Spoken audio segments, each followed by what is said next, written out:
Hi guys, and welcome back to DIY Ideas. Today we will make pom-poms, and we will not do this with the great but also kind of difficult version where we kind of have like this mold and we have to use this cardboard to make this pom-pom.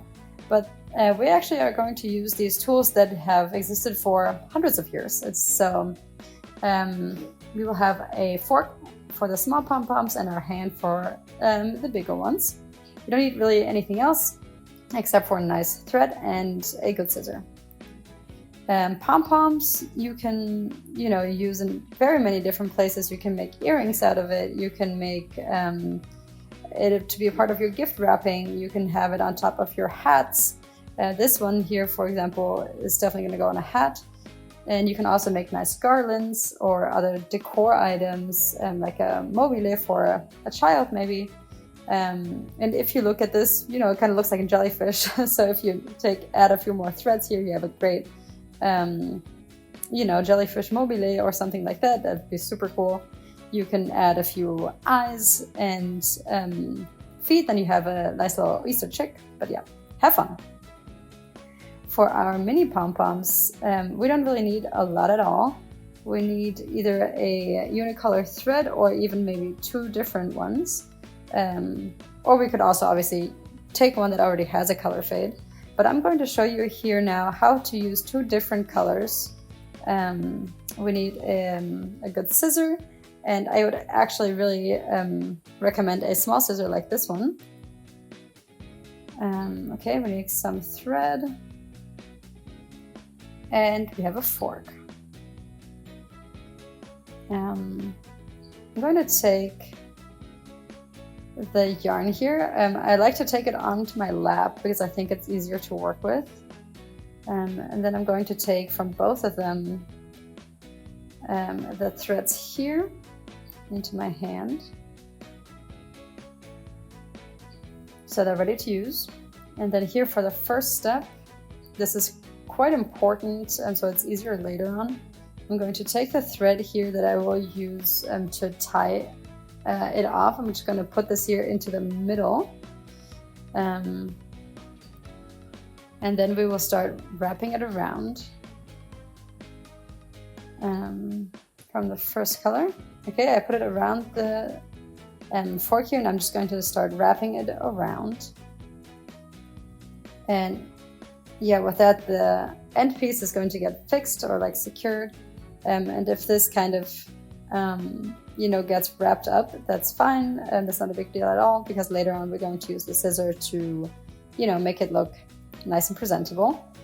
And all of that will kind of, go away when it all actually pops open and we have all the fluff poking out. Okay, so I would like to add my second color now, so I'm just going to add the pink here, the pastel pink, and then continue wrapping it around here as well.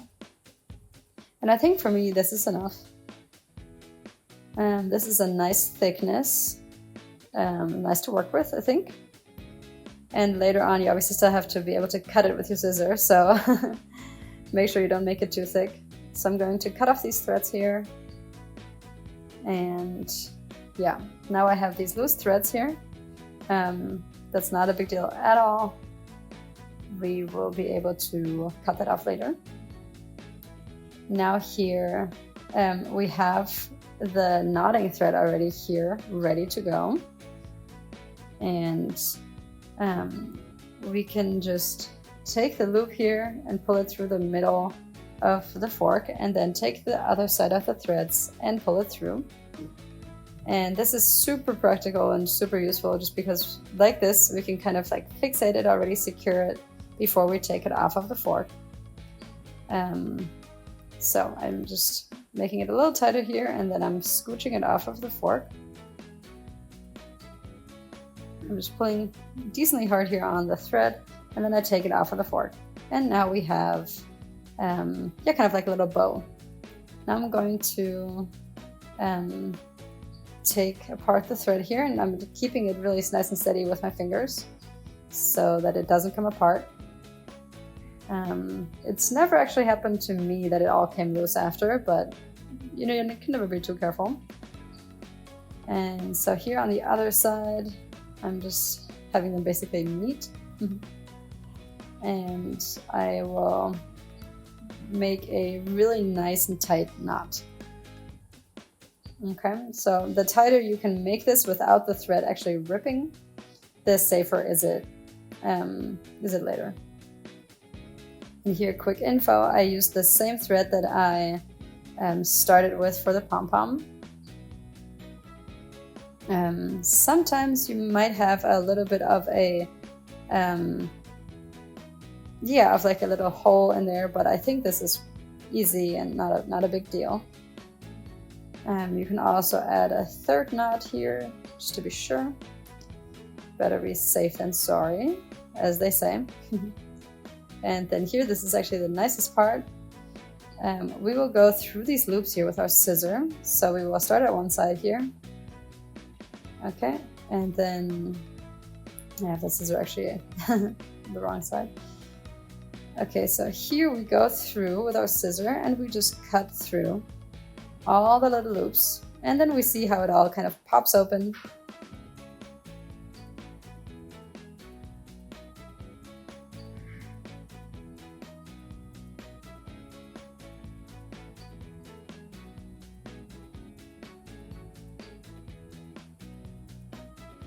And here I'm working without any sort of helper, but this is, yeah, like a nice little explosion. And I'm gonna take my scissor here and just will kind of, you know, make sure it's more even than it is looking right now. So I'm just making sure that I have these threads that we used to tie it off with nice and to the side, so that I can't cut them by accident.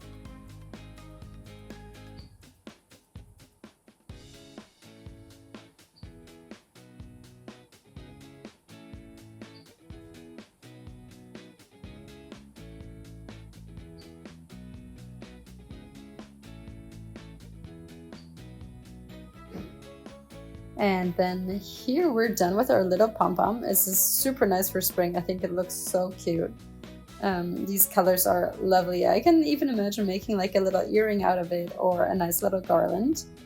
And I really hope that you guys also thought this method was really cool. For our really easy hand pom-pom method, we don't really need much. We need a scissor and we need a yarn.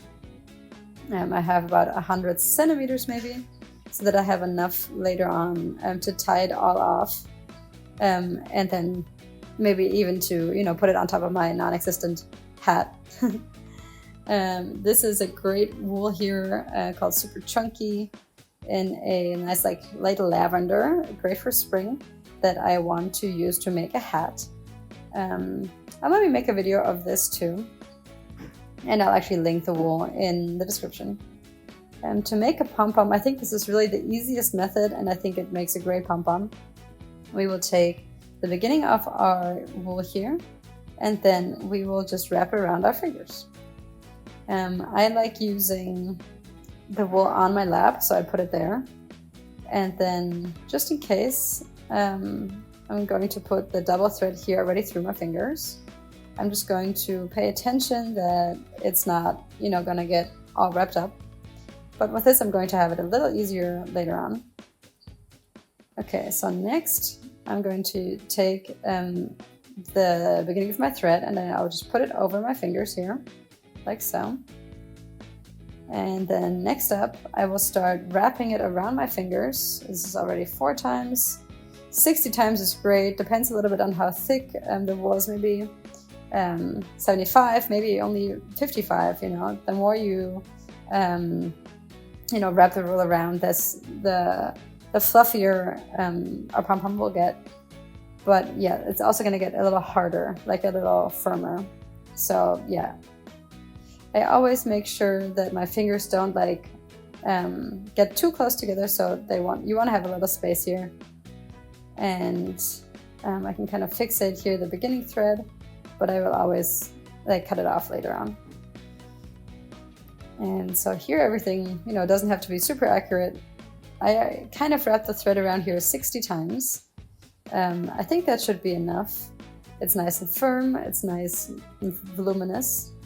And here we have our thread through already once. I thought this would be the most practical way, the easiest way, so that you're not struggling here at this phase now. So we have great preparation, and we can take our loop here, go in between the ring finger and the middle finger. I'm trying to see, yeah, okay. We're going between the ring and the middle finger, yes. And here we have our middle already. Now we can go here through the loop, and now we already have it all secured, like pretty well already. So this is, for me, much better than putting the thread around here afterwards, just because it can get a little messy. We can kind of slowly take it off of the fingers and then pull the thread here really nice and tight. For this is also great if you take a double thread here, just because sometimes the wool likes to rip. And if you have it double here, it'll just be a little stronger. So I'm going to take the threads here, and I will make them meet on the other side, just like this. And then here, I will tie them. If you know one or so is moving over, it doesn't matter at all. We will later on with the scissor anyway, like make sure it's all nice and round, so it doesn't matter as much. It's really important here to make a good knot. If you wanted to, you can also do another knot on the other end, on the other side again, so a third one. But I think this is going to be fine for this wool. So here where we pulled the thread through, we can kind of have like a U. And this is exactly where we're going to go through all these loops. This is my favorite part of the pom-pom making process. I'm just going to cut this through with my scissor. And it's very normal that it's, you know, a little uncoordinated in the beginning. So we have, when you start to wrap it around your fingers, obviously it's a shorter distance than when you wrap it around later on when there's already some wool. So that's why it's kind of like a little bit like egg-shaped at the beginning. So you always have to like cut the edges here. And I'm just going to do it here, kind of just looking and seeing which need to be cut. I just make sure that I have these threads in hand here so that I don't cut them by accident. All right, and here my pom-pom is ready. I think this looks great actually. And I actually like it when there is a little bit of, you know, fluff kind of coming out. So the shorter you make it, the more even it'll be and the less fluffy it'll look. Because obviously on the inside it's just, you know, everything's tighter together. And so here's my nice little tip. So let's say you put this onto a hat, right? And then it's, you know, not as nice anymore after a while maybe. Just, you know, give it a little haircut, make sure you cut it all even, and then you have a fresh look again on your pom-pom.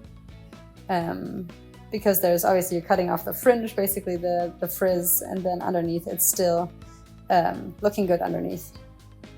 And so yeah, if you ever have a pom-pom that's looking a little old, looking a little used, then you just give it a little haircut and it should look as good as new. This is about as big as the palm of my hand. I can obviously make this smaller if I wanted to, but I think this is actually a great size. Do I like this pom-pom? Yes, then I think this worked really well. I wish you guys a lot of fun with this technique and that you make a lot of cool pom-poms. These are our pom-poms. They're all done now, and I really hope that you guys enjoyed this video. If you did, then please go ahead and like my video and maybe subscribe to my channel. And then in the comments, please go ahead and tell me what you made with your pom-poms. Did you make a garland? Did you make earrings? Did you make a mobile for a child? I'd be really interested to know, and I'd be really happy to hear from you guys. And if you have any other comments or any ideas what I should do with these pom-poms, then please go ahead and let me know.